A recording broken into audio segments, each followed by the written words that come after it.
Mr. President, the President of the United States is very focused.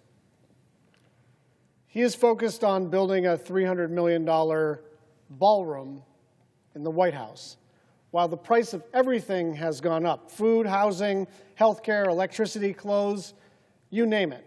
Costs are up, jobs are down, and wages are flat. And the President is doing worse than nothing. And I mean that, worse than nothing, because it would be one thing to not be focused enough on the question of prices. It's another thing to actively raise the price of everything through federal policy. It's not even that easy to find mechanisms to make prices go up, but he is doing that. He's going out of his way to raise prices. That is not a partisan accusation. That's actually what's happening. And so today I want to go over the 5 ways that Trump is screwing the average consumer with higher costs on purpose. Number 1, food. Anyone who's been to a grocery store recently knows how expensive certain items have gotten. Coffee is up 20%. 20%. Beef is up 15%. Orange juice is up 27%. Bacon and bananas are up 5%. And why is that? It's because the President thought it would be a good idea to slap tariffs, which are a tax, on everything that comes into the country. Everything that comes into the country, and you are paying for it. Number 2, electricity. According to the Trump administration, electricity prices are rising this year at double the rate of inflation. Double the rate of inflation.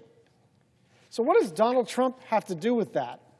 Well, electricity demand is soaring, and Donald Trump has effectively implemented a ban on solar energy.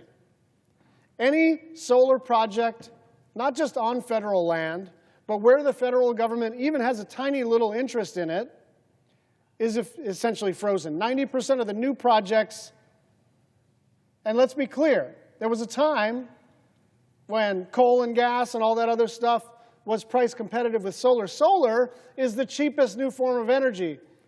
Cheap is clean, and clean is cheap, and that is a change. Solar energy is the way to provide relief to ratepayers, but there is a nationwide solar ban instituted by Donald John Trump. Number 3, health insurance. Millions of Americans are giving up their health insurance because they literally can't afford it anymore. I know 3 people in this building who are going to have to give up their health insurance. And as I was doing open enrollment, I was relieved to find out that my health insurance only went up by 12%. That's like good news. If you're 12%, you're thrilled. The average is double if you're on the exchange. The average is double. People can't do it. That is an intentional policy choice of the President of the United States. Number 4, home insurance. And this is a sleeper. If you own a home, you've probably seen your home insurance spike over the last few years. And frankly, the main driver of that is the increased severity and frequency of natural disasters driven by the climate crisis.